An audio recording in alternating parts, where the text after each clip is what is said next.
దాదాపుగా 95% ప్రజలు కోరుకునేది ఒకటే విషయం, నేను నా కుటుంబం ఆర్థికంగా బలపడాలని. ఇది దశాబ్దాలుగా కోరికగానే మిగిలిపోయింది, ఇక మిగిలిపోతుంది కూడా. ఎందుకంటే ధనవంతులు కావాలని కోరిక అందరికీ ఉంటుంది, కానీ దాని ఫార్ములా కేవలం 5% పీపుల్ దగ్గరే ఉండిపోయింది. ఈరోజు మీకు ఆ ఫార్ములాని రిలీజ్ చేయబోతున్నాను. మీరు ఎంత కష్టపడి సంపాదించినా ఈరోజు మన ఖర్చులకే సరిపోతుంది. మరి ఇక ఆ సంపద ఎలా సృష్టించడం? ఇప్పుడు కోటీశ్వరులైన వారందరూ ఒకప్పుడు మనలాగా సాధారణ జీవితం గడిపిన వారే. వారిని 95% పీపుల్ నుండి డిఫరెంట్గా అవ్వడానికి ఉపయోగపడ్డ సూత్రం ఏంటో తెలుసుకోవాలని ఉందా? అయితే వినండి.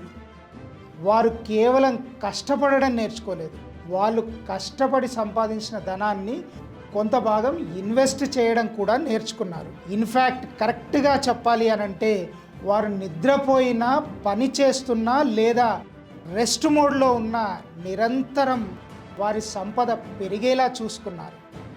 కానీ మనం ఏం చేస్తామంటే ఎంత చెట్టుకు అంత గాలి అంటూ ఎంత సంపాదిస్తే అంతా ఖర్చు పెడుతూనే పోతాం.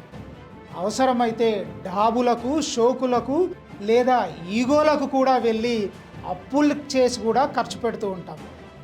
కానీ మళ్ళీ ఒకే బలమైన కోరిక కోరుకుంటూ ఉంటాం, నేను ధనవంతుడు కావాలని, నా కుటుంబం ఆర్థికంగా బలపడాలని. ఇది ఎక్కడి న్యాయం చెప్పండి?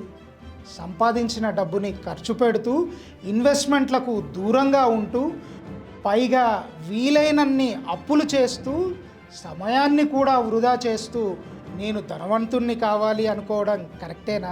ఇక ఇప్పటికే మీకు అర్థమై ఉంటుంది ఆ 5% పీపుల్ దగ్గర ఉన్న ఆ టెక్నిక్ ఏంటి, ఆ సూత్రం ఏంటి అని.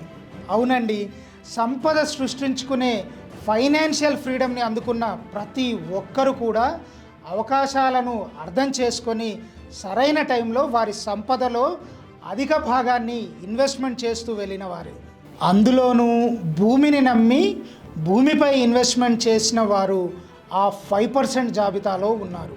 ఇప్పుడు ఈ ఇంటర్నెట్ పుణ్యమా అని యూట్యూబ్లో, సోషల్ మీడియా మాధ్యమాల్లో విషయాలను తెలుసుకొని అందరూ కూడా ఈ ఆధునిక భారతంలో తమ ఫైనాన్షియల్ ఫ్రీడమ్ వైపు అడుగులు వేస్తున్నారు. మరి మీరు